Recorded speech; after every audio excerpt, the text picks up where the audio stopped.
Hola, ¿qué tal? Muy buenas noches, bienvenidos a Noticias 22. Qué gusto estar con Rafael García Villegas. Rafa, ¿cómo estás? También saludo con mucho cariño a Laura Regis en la interpretación de lengua de señas mexicana. Mis queridas Lauras, amigos del auditorio, muy contento de saludarlos con un programa muy variado, ya lo anticipábamos.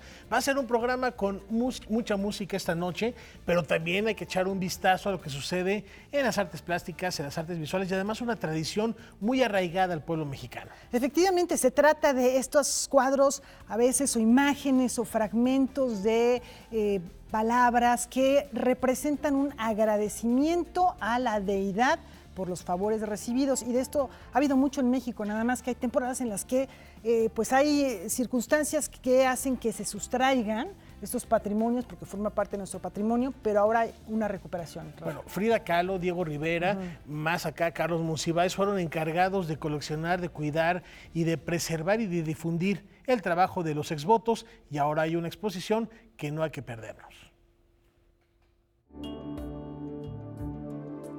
En junio de 2016, el gobierno italiano incautó más de 600 obras después de realizar una investigación dirigida a combatir el tráfico ilícito de patrimonio cultural en una exposición celebrada en Milán. Fue una colección que estuvo formando un médico, que no sabemos muy bien cómo se fue haciendo de ella, pero los carabinieri fueron los que la encontraron, entonces avisan a su gobierno y se empiezan todos los trámites para, un poco lo que platicó Cristina, mi compañera, para ver si eran exvotos realmente mexicanos, ¿no? No todos los que encontraron eran mexicanos, pero sí los 594 que regresaron sí procedían de los estados de Querétaro, Guanajuato sobre todo, ¿no? Algunos de Jalisco, 2 o 3 de Zacatecas. Después de un proceso de investigación, el gobierno italiano inició junto con la Secretaría de Cultura y el Instituto Nacional de Antropología e Historia el convenio para repatriar 594 exvotos, obras que fueron restauradas y que por primera vez se exponen en el Museo de las Culturas del Mundo bajo el nombre Memoria de Milagros, exvotos mexicanos, patrimonio recuperado. Un exvoto es la expresión de la gratitud de una persona a una cierta divinidad a quien se lo pide. Digamos que es el acto que se expresa en una imagen que tiene al suplicante, generalmente al santo, al Cristo, a la Virgen, a quien le está solicitando el favor, y tiene un texto que llamamos cartela que explica la razón por la cual se hace. Son bienes que datan del siglo XVIII y hasta el siglo XX, por lo que sus técnicas de confección y recursos pictóricos son muy diversos, lo mismo que los soportes empleados, pues incluyen madera, lámina, tela, papel o cartón. Y lo que festejamos el día de hoy es justamente el agradecimiento que está inmerso en todas estas historias, que tienen a veces un lenguaje chusco, que tienen elementos de un simbolismo muy regional, pero que sobre todo muestran el agradecimiento del pueblo mexicano. Estas piezas de arte popular fueron extraídas de sus templos durante la segunda mitad del siglo XX. Y es el principio, esperamos, de una larga historia de recuperación del patrimonio cultural que ha salido de manera ilegal de nuestras fronteras. Después de su exhibición, las obras serán sometidas a un proceso de restauración y conservación que puede llevarse hasta 2 años. Noticias 22, Óscar Cortés. Bueno, estas son ofrendas que vemos en muchas iglesias y que se siguen haciendo. Se siguen haciendo y conservan precisamente esa tradición y esa riqueza cultural de México, desde un sentimiento también que tiene muchos vínculos con el arte y con las creencias. Efectivamente. Y ahora lo que les vamos a presentar es la unión, una vez más, de Radio Educación y la Cineteca Nacional, Rafa. Colaboran para difundir lo mejor del séptimo arte a través de las ondas hertzianas. El séptimo arte a través del universo sonoro. Linterna mágica en la radio inicia su 4ª temporada en Radio Educación. La serie es resultado de la cooperación entre esta radiodifusora pública y la Cineteca Nacional y a través de la cual se dan a conocer varios aspectos del quehacer cinematográfico nacional e internacional. Esto es una expresión, una manifestación de esta colaboración que estamos teniendo las instituciones del sector cultura en lo específico. Hay una continuidad específicamente, sí, con Linterna Mágica, pero también es un reforzamiento de estas actividades, porque pensamos que podemos aprovechar los recursos de las diferentes instituciones para impulsar mucho más la cultura. Y en el caso específico de Linterna Mágica, pues toda la enorme labor que realiza la Cineteca Nacional de apoyo al cine mexicano y de impulso finalmente también a la cinematografía internacional mundial. Llegar a 4 temporadas de Linterna Mágica en la radio es un logro de las dos instituciones, de Cineteca Nacional y de Radio Educación, por compartir experiencias y por hacer que la gente que nos escucha vaya al cine y conozca la Cineteca Nacional y comparta ese gusto por el cine y todo lo que la Cineteca Nacional ofrece, además de las exhibiciones de películas nacionales e internacionales. La producción corre a cargo de Sonia Riquer y al equipo de Linterna Mágica se suma en esta 4ª temporada el cineasta y actor César Ramos. Me pone de este lado también que realmente es como desconocido para mí el poder hablar del trabajo de otros cineastas, ponerle atención, ver qué es lo que están haciendo de manera detallada, creo que es lo que me espera y pues alimentarme de todo eso. Realmente estoy todavía mucho a la expectativa de qué es lo que Linterna Mágica me va a regalar. Linterna Mágica en la radio se transmitirá a partir del próximo 29 de agosto, todos los jueves a las 18:30 horas, en las frecuencias de Radio Educación, 1060M y en el 96.5 de FM. También estará disponible en la aplicación de Radio Educación y como podcast en la página de la Cineteca Nacional. Esta producción también está disponible de manera gratuita para emisoras en el interior del país. Linterna Mágica en la radio. Noticias 22, Víctor Gaspar. A través del cine, las películas y sus creadores. Bueno, imagínense, esto que es unir lo visual con lo auditivo es posible. Y además recordar la memoria sonora que tiene el cine, no solo de México, sino del mundo, tan poderosa que en el momento de escuchar estos programas se evocan todas esas imágenes y esas sensaciones que nos produce el séptimo arte. Y ahora vamos con teatro, con artes escénicas, porque creadoras de estos géneros de México y otras partes del mundo colaboran, Rafa. La intención es visibilizar el trabajo de las mujeres en el teatro. Adelante, atrás. Con el propósito de promover la investigación entre las creadoras mexicanas, latinoamericanas y europeas, se llevará a cabo del 5 al 14 de septiembre el 4º ciclo de dramaturgia escrita y dirigida por mujeres. Es un encuentro que extiende sus lazos para crear obras de teatro en un laboratorio en el que participan directoras y escritoras. Trabajar conjuntamente, tanto la dramaturga al texto como la directora al trabajo escénico, pero de alguna manera es retar a ambas porque es cuestionarse mutuamente sobre las formas de trabajo, sobre el punto de partida. Muy poco tiempo, están trabajando prácticamente contra reloj, tienen un mes, es un proceso de laboratorio y por lo tanto también este ciclo se enfocó en el proceso.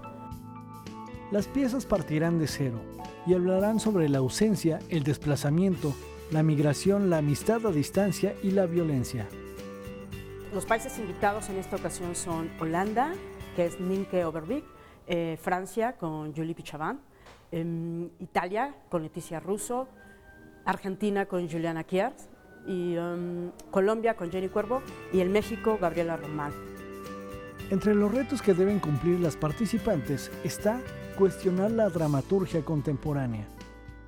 O sea, no estamos trabajando con textos convencionales, de línea aristotélica, fijos, no están contando una historia en particular, sino es trabajar con dramaturgia abierta, donde la directora pueda tener también una participación creativa y donde los actores trabajan mucho con la improvisación para crear a partir de los lineamientos, de las líneas, de las preguntas detonadoras. El resultado de estos talleres podrán conocerse a través de los ciclos de semimontajes que se realizarán en el Teatro El Granero Javier Rojas. En esta ocasión son 6 que se van a presentar el 5, 6 y 7 de septiembre y el 12, 13 y 14 en el Teatro El Granero. Los horarios del jueves y viernes son a las 8 de la noche y los sábados van a ser a las 7. Es una provocación de mi parte, pero sí es una provocación del otro lado a generar artísticamente entonces otras opciones y otras posibilidades.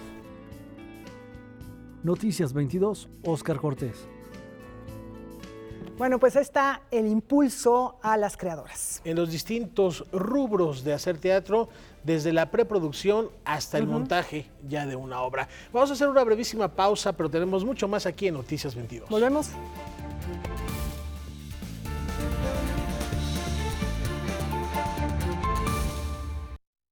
El legado de una de las grandes compositoras mexicanas se mantiene vigente, María Grieber, que tanto aportó a este imaginario musical y sentimental de México, y por este motivo desde hace algunos años se reconoce a las nuevas generaciones de compositores de lo que otrora se llamó Canción Fina Mexicana con una beca para que sigan este proceso creativo. Conozcamos a los ganadores de este año.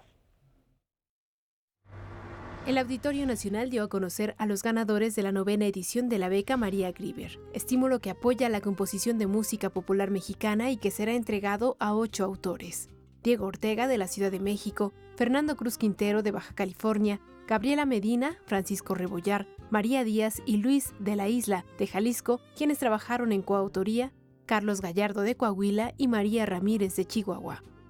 Música popular mexicana, en donde entran todos los géneros, por supuesto, pero es una convocatoria que en realidad no tiene nada que pueda concursar con ella, ¿no? ¿Por qué? Porque al final está abierta, es un proyecto que termina siendo muy incluyente. No requieres de ninguna formación académica para poder inscribirte. El marco en el que manejamos las edades va de la mayoría de edad, 18 años hasta los 40 años. Logramos juntar 800 participantes este año. A diferencia de otros años hemos ido creciendo. Los seleccionados recibirán un apoyo mensual de 20,000 pesos durante un año y tendrán acceso a talleres y tutoriales de composición impartidos por la Sociedad de Autores y Compositores de México. Además, realizarán actividades con el fin de difundir su trabajo ante el público, como presentaciones en el lunario del Auditorio Nacional. Lo cual le puede dar esta tranquilidad al compositor de dedicarse 100% a tener como ese tiempo para poder componer y perfeccionar el estilo y que los mismos tutores, ahí se involucra mucho Memo Méndez Guiú y Gil Rivera, ellos nos ayudan como a ir perfeccionando la técnica junto con los talleres de la SACAM. Este año tenemos la participación de 3 importantes instituciones, como es la Secretaría de Cultura de la Ciudad de México, la SACAM, que es la Sociedad de Autores y Compositores, y por primera vez una empresa privada que se dedica al espectáculo en vivo en México y que va muy de la mano con este proyecto que se encarga de crear nuevos compositores. Un premio que impulsa, que es muy aspiracional y que sobre todo ayuda mucho a estos jóvenes a creer en estos proyectos y ver la transparencia que manejamos. Noticias 22, Karen Rivera. Es muy interesante, Laura, reflexionar, porque quizá en esta nueva generación de compositores y creadores se encuentre esa veta de oro que nos lleva a personajes precisamente como quien le da nombre, María Grieber, con temas memorables como Así, Cuando vuelvo a tu lado. Por supuesto, Júrame, que la han cantado quien me digan, de los grandes tenores de la historia, inclusive algunos barítonos, hasta el cantante que me digan del género popular, ha interpretado alguna vez las canciones de María Grieber. El propio Agustín Lara interpretaba canciones de María Grieber, Pedro Infante interpretaba a María Grieber, Alma Mía es un tema hermoso, Te Quiero, dijiste, que algunos la conocen como Muñequita Linda, que tienen historias de oro, de labios de rubí, de perla, no, dientes de perla, labios de rubí. Ay, qué belleza. Pero es muy interesante, nada más una anécdota en torno a esa canción. Muchos creen que es una declaración de amor, pero es en realidad una despedida, porque es para alguien que se está muriendo. Cuando dice, el último, en tu beso sentí el último chasquido de un beso febril. Y una fiebre, tal vez alguien enfermo, ¿no? Estaba enferma, las manos pálidas, y sabía que ya no le iba a volver a ver, entonces por eso, muñequita linda de cabellos de oro, te quiero, dijiste, tomando mis manos entre tus manitas, traigan el mariachi, ¿no? Tomando mis manos entre tus manitas de blanco marfil. Y sentí en mi pecho un leve suspiro, un pálido lirio, después un suspiro de un beso febril. Que podría ser alguien que está pálido porque tiene fiebre. Estaba enferma. Bueno, ahí la interpretación.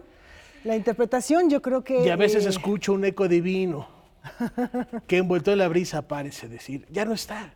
Entonces, esa es la fuerza, esa es la capacidad que tenía María Grieber para interpretar los distintos registros del sentimiento y del alma humana y que queda plasmado, por supuesto, en su legado musical y que ahora, ojalá, encontremos entre estas nuevas generaciones al próximo María Grieber o Álvaro Carrillo, qué sé yo, todos estos compositores que pues han dejado un legado tan valioso de esto que muy acertadamente llamas, Rafa, la canción fina mexicana. Bueno, y si no hay trigo, que será el tequila, ¿no? Bueno. Caray, bueno, y con esta inspiración ahora nos vamos a platicar con alguien, bueno, ya lo van a ver en unos instantes más, que conoce música lo que se les ocurra.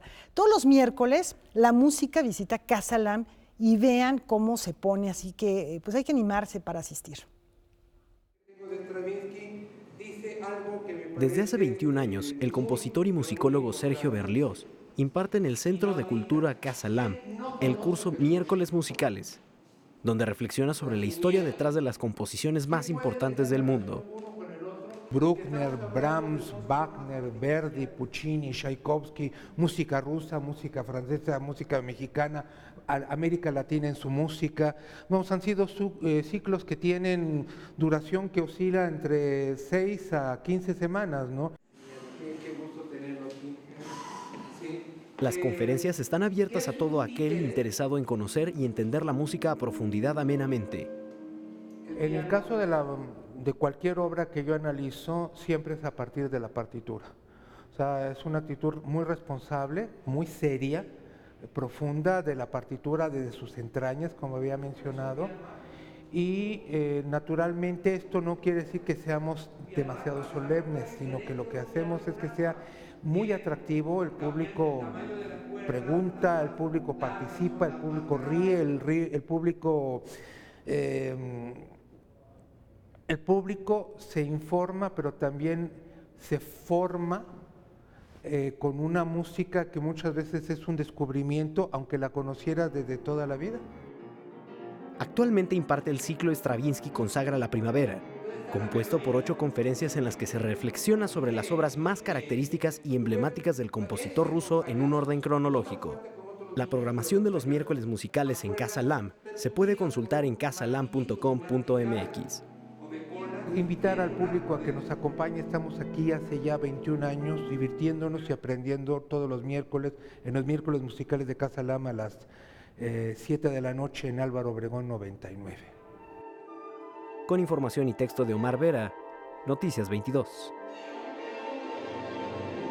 Ahí está la propuesta, en otro registro para disfrutar buena música, mañana una vuelta a Casa Lam y celebrar a este compositor ruso que vino a revolucionar lo que se sonaba en el siglo XX con temas, como ya escuchábamos, la consagración de la primavera o el pájaro de fuego. Y en otros temas y en otro registro musical, la estrella argentina del jazz contemporáneo Karen Souza regresa a México para cerrar con broche de oro la 4ª edición del lunario Big Band Fest.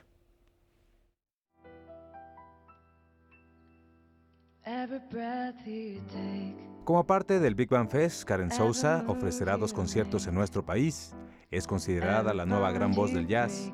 Aunque se ha presentado en 8 ocasiones en el lunario del Auditorio Nacional, ahora viene acompañada por una propuesta completamente distinta. Es algo distinto, algo nuevo, pero a mí me gustan los retos. Creo que toda mi vida ha sido así, en cuanto a la música en particular, ha sido así, porque vengo de otros géneros y siempre voy sumando como cosas y voy sumando experiencias. Creo que eso es parte de la vida. En el escenario la acompaña Joe Detien. Antes ya habían trabajado juntos, pero ahora él se pone al frente de su Big Band. Con Joe tenemos un sentido estético, una empatía estética desde siempre, entonces mis propuestas le gustaban, sus propuestas me gustaban.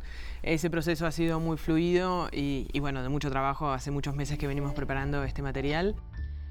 El concierto contempla canciones de sus 4 discos anteriores adaptadas para una big band, también otros temas propios del género y una probadita de lo que será su 5º disco. Una vez terminados sus compromisos en México, grabará en Los Ángeles. Por suerte, lo que me pasa con la música es como un estadio es como un limbo. Ahí no está mi cabeza pensando, ni planeando, ni nada. Entonces es como una especie de vacaciones de mí misma, cuando estoy cantando, cuando estoy en el escenario, cuando estoy grabando. Cantar para mí es un poco eso, irme, ¿no? Creo que es lo que pasa en general a los artistas y de todas las áreas del arte, ¿no? Es una suerte de refugio, es una suerte de mundo paralelo. Eso es fantástico, yo lo recomiendo. Las presentaciones de Karen Sousa se realizarán el próximo 28 y 29 de agosto en el Lunario del Auditorio Nacional. Noticias 22, Julio López. ¡Ah, qué rico se pone! ¡Qué bien se pone en el Lunario esta serie de conciertos! Y el jazz se presta mucho para un espacio más íntimo como en el que se lleva a cabo esta presentación. Bueno, tenemos ahora al Triciclo Circus Band, que celebra una década de radar y de rodar por los caminos de la música. Hace 10 años, 9 músicos callejeros con narices rojas y ropa vieja, tocando música circense mezclada con folk del mundo, aderezada con magia citadina, dieron nacimiento a el Triciclo Circus Band. Bueno, pues Triciclo ya cumplió 10 años y han pasado millones de cosas. La primera y la más bonita fue que salimos a las calles a tocar cuando teníamos apenas unos 4 meses y bueno, pues la gente le encantó, el público estaba fascinado porque había mucha gente que se quedaba a escucharnos, estaba muy divertida y ahí fue cuando nosotros empezamos a buscar como nuestra idea de banda, ¿no? Porque no pensábamos en tener una banda, simplemente en tocar y pasarla bien, pero de repente nos dimos cuenta que a la gente le gustaba la música y nos empezamos a disfrazar de payasos, clowns, vagabundos y bueno, a disfrutar y la gente pues le sorprendió y a nosotros también nos sorprendió que a la gente le gustara y bueno, pues aquí estamos ya 10 años pedaleándole. Para celebrar, la banda presenta su 4º material discográfico, Ojos, donde experimentan con sonidos de diferentes regiones.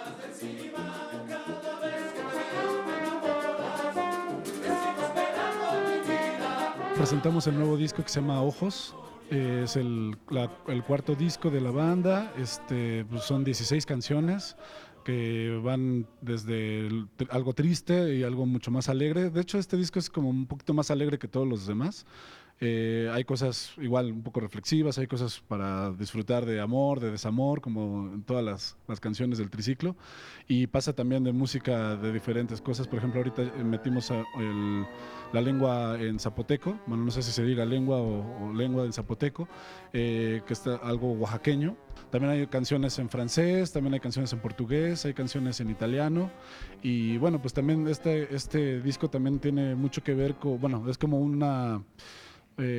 falleció uno de nuestros grandes amigos, bueno, de Luis y mío, y algunos también los conocieron, entonces es como un gran, ¿cómo se dice?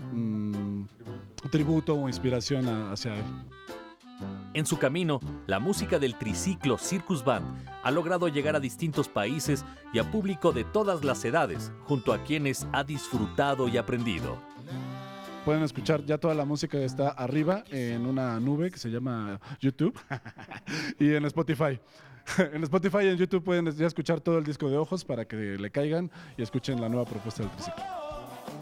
Con información y texto de Omar Vera, Óscar Helguera, Noticias 22. Bueno, pues muy divertido lo que hace esta agrupación, esta banda, que además es para chavitos, pero también para adultos. Y además explorar las posibilidades que tiene el clown, que no necesariamente es hacer reír, sino también hacer pensar, reflexionar, ponerse inclusive nostálgicos y sumándolo a la música, se da la combinación perfecta que celebrar estos 10 años de Triciclo Circus Band. Y lo que tenemos a continuación es una recomendación antes de la pausa para que no se pierdan, terminando este espacio informativo, debate de 22 que se pone muy bueno. Esta noche Yuli García va a estar acompañada por la periodista Beatriz Pereira. Y también estará Fernando Platas, quienes platican de México de Oro, un programa que no se pueden perder. Los estímulos al deporte en nuestro país estarán en la mesa de debate 22. No, y que ahorita está caliente la información con los Juegos Panamericanos, la qué manera de cosechar medallas, sí, ¿eh? Bueno, de por sí nuestro reconocimiento, nuestro aplauso a los atletas que participaron en la competencia normal, y ahora no se están quedando atrás los paralímpicos. Los sombrero panamericanos. Y respeto para quienes están representando Excelente a México. papel, la verdad que muy bien. Y todo esto tiene sus claroscuros. Seguramente ahora se van a discutir. Lo veremos terminando Noticias 22. Por lo pronto, una pausa.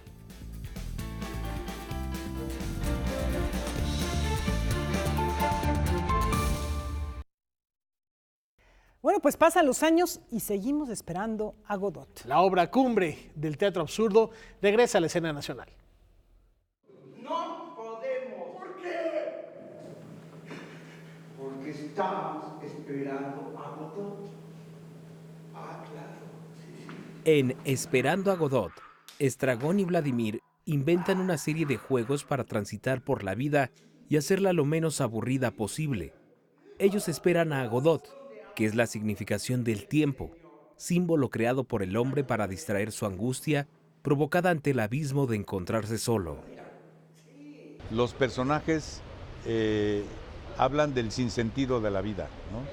¿Sí? Y repiten hasta el cansancio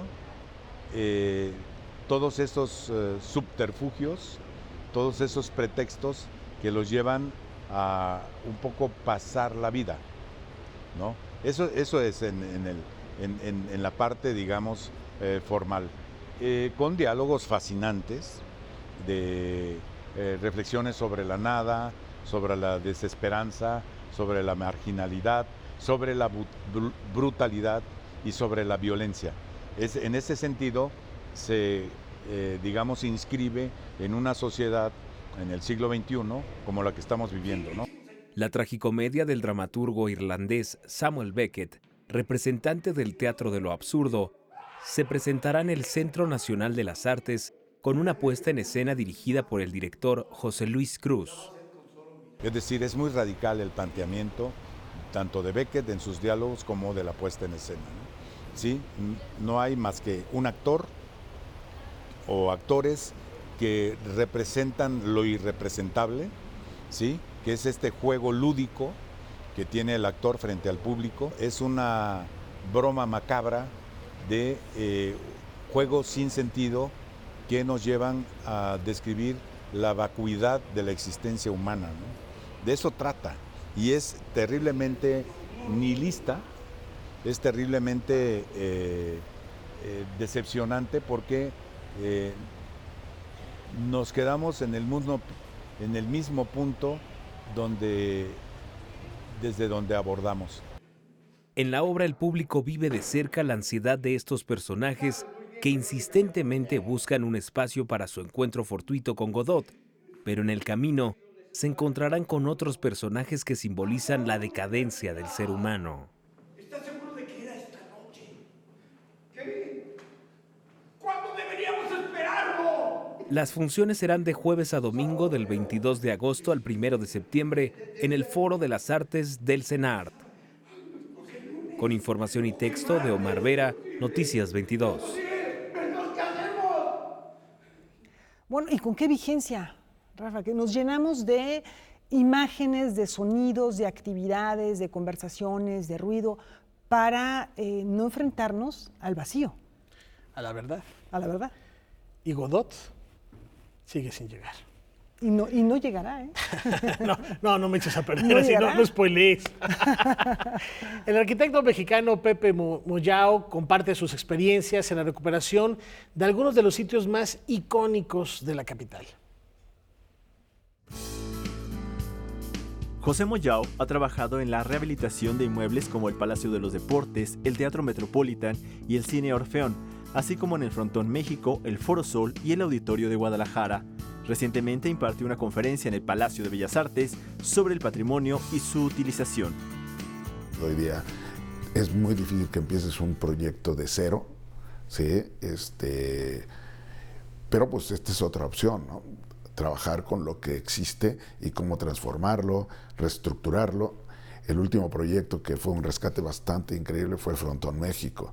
Entonces el Frontón de los años del 29 estuvo más de 20 años cerrado, de ser hecho un espacio para la pelota vasca. Es el frontón más grande del mundo, tiene 62 metros de largo.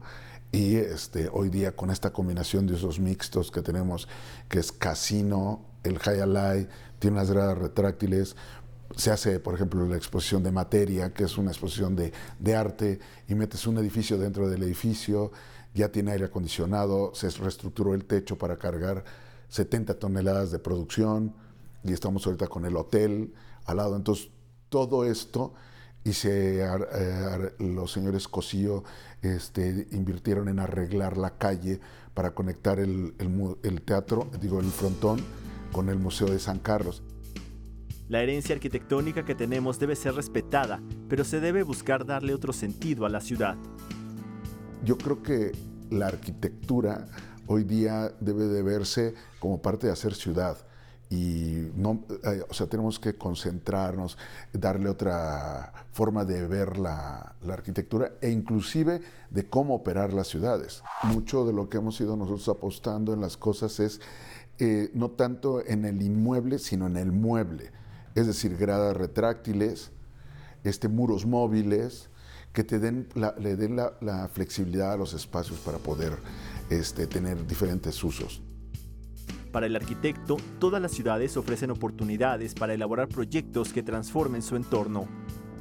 Santa María la Ribera, tienes toda esa parte, lo que es la Cuauhtémoc, la Juárez, hay son la misma Doctores, o sea, tienes otra colonia mucho más contemporánea, pero que sí estos cambios, de reciclados, por llamarle así, de usos. Ahí, por ejemplo, ahorita había unas bodegas y se están usando como un centro de espectáculo, restaurante, que es La Galera. Entonces tienes tema cultural y lleva vida, ¿no? Y todos teníamos miedo de entrar a la Doctores porque sabes que te van a asaltar, ¿no? Pero bueno, creo que la ciudad tiene muchos espacios. Noticias 22, Alberto Aranda. Bueno, ahora que mencionaban algunas de estas colonias, por ejemplo, el Frontón México, que es un ejemplo muy bello, ahora ya se le ve, porque tantos años de estar abandonado no se daba uno cuenta de su belleza, del Art Deco, que está presente en tantas colonias de nuestra ciudad, en la Ciudad de México, y que tiene muchos ejemplos, por ejemplo, en la Condesa, en la Roma, en la misma colonia Doctores, con estas herrajes, con figuras geométricas, y que ojalá que los arquitectos se dedicaran más a restaurar lo que ya tenemos y hacerlo habitable. Este es un gran ejemplo. Bueno, lugares emblemáticos que quedaron cubiertos por el polvo del olvido del tiempo y que ahora recuperan ese esplendor para que nosotros también nos reconozcamos en ellos y en esa historia. Sí, porque bueno, pasa mucho, ¿no? Tirar el edificio antiguo, vamos a hacer una enorme construcción para que vivan ahí cientos o miles a veces de familias, pero se pierde el patrimonio, se pierde la historia y también eso es, como decía el arquitecto, hacer ciudad, hacer habitable los espacios con los que ya contamos. Y sin considerar el impacto ambiental, ecológico, y servicios. De servicios que puede tener, indiscutiblemente. Y ahora sí, con esta reflexión nos vamos a recorrer otras latitudes de nuestro país.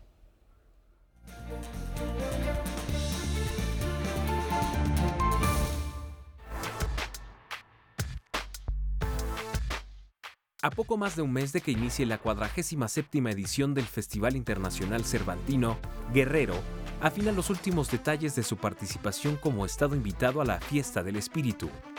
Del 9 al 27 de octubre, el clásico ritual gastronómico de Tierra Caliente, con todo y degustaciones de mezcal, se recreará en los lugares más icónicos de Guanajuato, a ritmo de sones y fandangos. Esto, aunado a 21 espectáculos diversos de música, teatro y danza, y la presencia de 18 compañías y artistas guerrerenses, como los Hermanos Tavira y la Orquesta Filarmónica de Acapulco, que se encargará de cerrar con broche de oro las actividades cervantinas. También están propuestas más contemporáneas como las que presentan los grupos Break the Folk y Stimpy Breakers. El Festival Internacional Cervantino inicia el 9 de octubre. El Museo Nacional de los Ferrocarriles Mexicanos en Puebla abre al público la exposición fotográfica El ferrocarril a la conquista del sureste. Por medio de 31 imágenes, la muestra destaca los elementos más sobresalientes que se conjugaron para definir la ubicación del primer ferrocarril que unió al centro del país con la península de Yucatán y los obstáculos a los que se enfrentaron durante su construcción, misma que duró 16 años. De igual forma, la exposición constata las diferentes etapas de edificación y, en general, el día a día de los trabajadores que forjaron una de las vías de comunicación más importantes de su tiempo. La exposición podrá visitarse de martes a domingo en un horario de 9 a 17 horas en el Coche Express de la Fotografía del Museo Nacional de los Ferrocarriles Mexicanos, ubicado en el Centro Histórico de Puebla. Los trabajos de reconstrucción en la parroquia de San José en Tlaxcala continúan con la puesta en marcha de la segunda fase de su restauración arquitectónica. La emblemática edificación del siglo XVIII presenta daños de consideración, como la perforación de la bóveda por la caída de la linternilla principal y la torsión del segundo cuerpo de la torre campanario.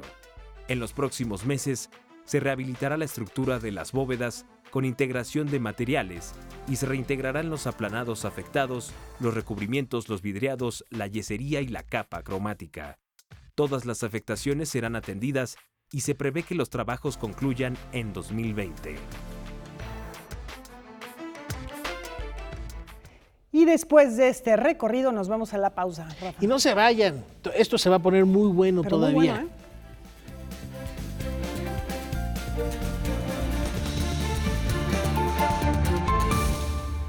Hemos estado platicando en este programa de música, aquella que se le pone etiquetas para identificarla como clásica, música de concierto, música popular, música tradicional. Y este martes de Enfoques en Noticias 22, nuestro invitado continúa con el tema ensayista, investigador, musicólogo, gran conocedor de nuestra tradición musical y además director de la Fonoteca Nacional. Recibamos a Pavel Granados.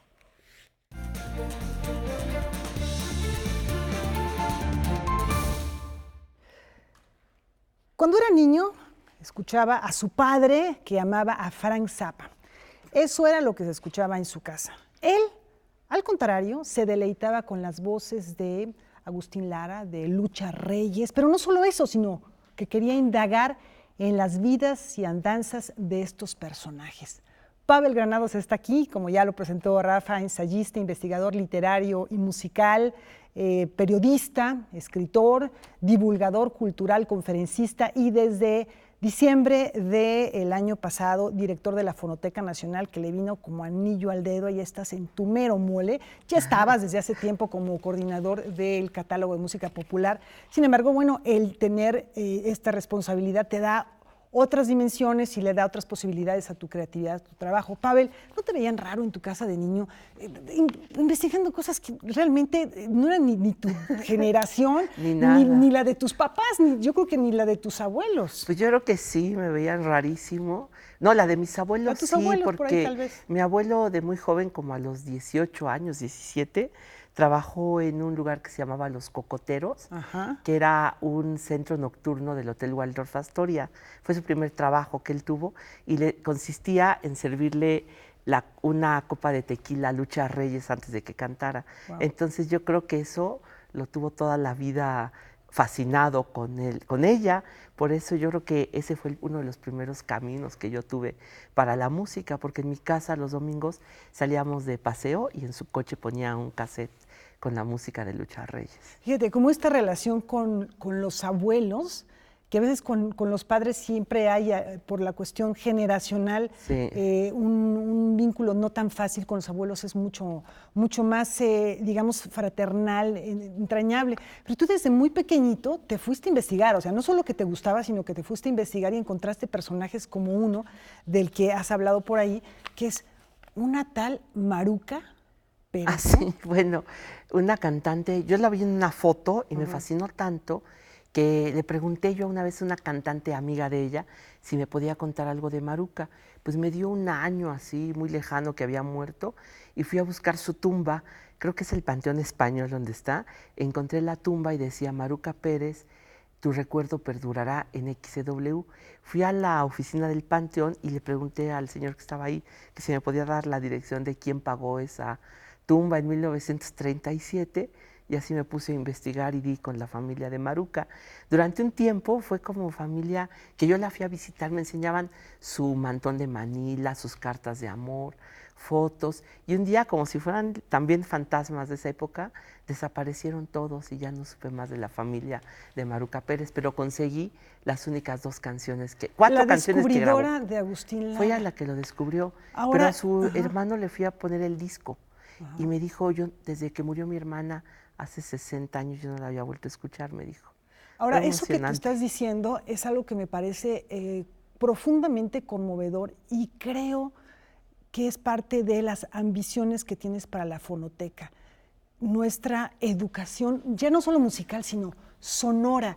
Sí. Guardamos fotos de nuestros antepasados, pero ¿y esos sonidos? Es que no guardamos las voces de nuestros antepasados.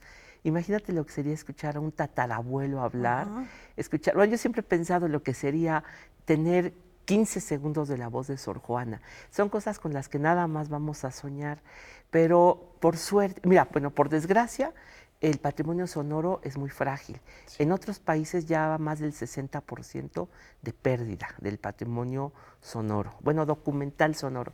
En México se está deteniendo y se está, quizá incluso esperemos que revirtiendo, gracias a que existe la Fonoteca Nacional, que es un flujo de trabajo que existe para que se preserven unos tipos de soportes, porque también se van, aunque no los veamos, se están deshaciendo a cada momento, es decir, las cintas se van degradando, los discos, todo se va resecando. Entonces, bueno, hay muchas maneras en que un soporte se va perdiendo, por eso hay que tener unas bóvedas, por eso hay que tener digitalización y gente pues como enfermeros y todo tipo de especialistas médicos para enfermedades de veras graves de los soportes, ¿no? Ahora, es valioso que uno tenga en su casa alguna grabación antigua, vale la pena preservarla. ¿Por qué no se hace? Nunca se sabe qué momento o cuándo tienes tú un único ejemplo de algo.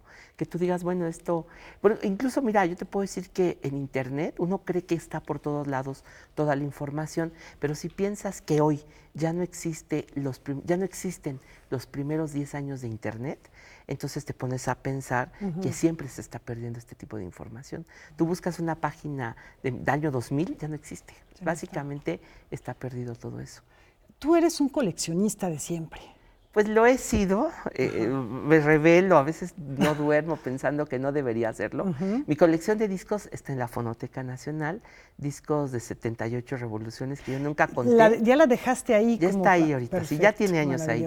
Yo no los conté, pero sí cuando se fue vi que eran 13 metros de discos de 78 revoluciones. O sea, ¿ya los cuentas por metro? Pues los conté por metro para no contar 1, 2, 3, pero libros, por ejemplo, eso sí me inundan. Y no sé qué hacer, los libros, trato de no comprar tantos, pero fundamentalmente, bueno, y documentos. Acabo de conseguir las fotos de la boda de María Félix con Jorge Negrete, que yo no sabía que no existían, bueno, que no existen prácticamente. Está ahí Renato Leduc, está Diego Rivera. De pronto me caen cosas así. El otro día conseguí unas cartas de Gabriela Mistral. Entonces, de pronto, pues no me niego, de pronto sí caen cosas, ¿no? Es que la tentación es grande. Es la tentación grande, sí. Sí, decir, bueno, platícame algunas de las perlas que hay de esta colección que se puede visitar además. ¿En la Fonoteca? ¿Sí? ¿Mía o de...? Que sea posible acceder a ellas, ya sea de tu colección o de la colección que hay en la Fonoteca. Bueno, hace unos días me encontré 2 colecciones que yo no conocía bien, que están en la Fonoteca. En la Avenida Juárez, un señor, Jesús Juárez, tenía una librería Juárez. Bueno, no sé si él también sea algo de Benito Juárez, pero tenía su librería Juárez. En los años 70 invitaba a un escritor diario. Y tenemos ahí, cuando llegué vi que tenemos más de 1,300 cassettes. Está Jorge Ibargüengoitia, está, bueno, Elena Poniatowska, bueno, cantidad de escritores. Y estamos ahora trabajando, haciendo una selección, Edmundo Valadez, olvídate, mucha gente, para hacer una selección, poder digitalizarlas y restaurarlas sonoramente para saber qué hay ahí, porque tenemos muchas cintas que nada más viene la fecha y no sabemos qué escritor está ahí. En esta semana me encontré la colección del señor Julio Pliego, que documentó los movimientos sociales de los años 60. Acabo de ver, hay una entrevista con Julio Cortázar, una serie de asambleas donde José Revueltas habla de la Universidad de la Filosofía en México, y eso se me hizo fantástico porque pues realmente estas cosas yo creo que las vivieron muchas personas y no sabían que grabándolas iban a quedar para todos, ¿no? Pues esas son dos que ahorita hay ahí, pero por ejemplo, una que siempre digo, el bachiller Gálvez y Fuentes, que entre otras cosas, ¿qué te puedo decir? La única media hora de conversación con don Alfonso Reyes la tiene él. Todo eso. Podemos ir a escucharlo. Sí, esta es una invitación para todo el público que se den una vuelta en esta hermosísima casa que tiene un jardín divino, que siempre hay, ya sea conversaciones o música que se pueden disfrutar ahí y que tiene algunas de estas joyas que nos está mencionando. Bueno, déjame decirte una, si me permites. Sí, claro. A fines de agosto, no sé, la otra semana yo creo, si nos visitan, ustedes verán, creo que es la primera semana de septiembre, algo así, vamos a dedicar 15 días de nuestro jardín sonoro a escuchar la música de Manuel Esperón. Extrajimos de los estudios Churubusco que tenemos en resguardo esta colección, lo mejor de Manuel Esperón, que se grabó aquí a un paso en la sala Silvestre Revueltas, la orquesta de Manuel Esperón como fondo musical de cine. Es un mito, bueno, no un mito, una leyenda, las 500 cintas que él musicalizó. De esas 500 cintas sacamos de lo mejor y uno puede ir a sentarse al jardín sonoro, que son 3,000 metros que tiene la fonoteca de jardín, a escuchar la música de Manuel Esperón. Ahora, platícame, por favor, ahora que mencionabas al bachiller Álvaro Gálvez y Fuentes, que pues, es un eminentísimo periodista y cronista, se encontró esta cinta que causó tanto revuelo, que ya platicamos aquí ampliamente, brevemente les recuerdo nada más a nuestro público, con la voz supuestamente Frida Kahlo, que me decía, bueno, está el bachiller, hay también una presentación de una entrevista o fragmento con Diego Rivera, en fin, ¿por qué habría de decir que es Frida Kahlo si no? En fin, está en investigación. Pero más allá de este suceso que le pasa a un investigador cuando va encontrando materiales y va cotejando, ¿qué de bueno dejó esta experiencia? Ay, bueno, yo creo que mucho. Bueno, te voy a contar el caso de lo que significó esta cinta. Primero, la sensación de que esa cinta pudo no haber existido. Está en la colección de Televisa Radio, pero esa colección a lo largo de los años ha pasado por muchas aventuras. Estuvo en la XW, se inundó en los años, creo que 80, se sacó de ahí, se llevó a una bodega en Tláhuac. Después, cuando empezó la idea de la Fonoteca Nacional, Televisa fue los primeros en llegar a la fonoteca, son los primeros en intentar salvar esta colección, que hoy tiene 146,000 cintas. No estaba, bueno, naturalmente no estaba inventariada, catalogada. Se hizo este trabajo, bueno, gracias a que Televisa ha sido muy, muy amiga de la Fonoteca Nacional, y estamos ahora ya en la preservación documental. Entonces son cintas que con el tiempo se van secando. Entonces esta ya no estaba humectada, tuvimos que ponerle un aceite especial, escucharla y saber que ahí, aparte de esta probable voz, está Diego Rivera cantando, está el doctor Atl, está Lupe Marín platicando, hay gente de la SEP que vio pintar a Diego Rivera los murales en los años 20 que el bachiller documentó. Entonces pensamos también que es la moraleja de saber por qué se tiene que preservar. Pudo haber sido que esa cinta se perdiera. Y no, resulta que gracias al trabajo primero de Televisa, que hizo lo posible por salvar esta documentación, la fonoteca, tenemos hoy un acervo enorme, ¿no? Hoy también la idea de que estas cintas, esta grabación, nos está acercando a los lingüistas, es decir, a los lingüistas forenses que tienen tecnología para comparar voces, para estudiar. Entonces hoy tenemos mucha alegría de que nos hemos acercado a muchos estudiosos de lingüística que necesitan de los acervos sonoros y que nos han dicho, no sabíamos que existían cantidad de documentaciones del habla en México. Que están ahí. Yo creo que se está explorando un área científica que también va a ser muy enriquecedora. Pavel, tenemos un minuto para que nos platiques acerca de cómo se está conmemorando estos 100 años, este centenario luctuoso de Amado Nervo. Bueno, no, a Amado Nervo le hemos dedicado ahorita en la fonoteca. Sí. Hoy es su cumpleaños 149, nació en Nayarit, en una casa de la cual él hablaba muchísimo, pero tenemos, ya le hicimos una sesión y tenemos ahí las obras que porque Amado Nervo leía sus poemas,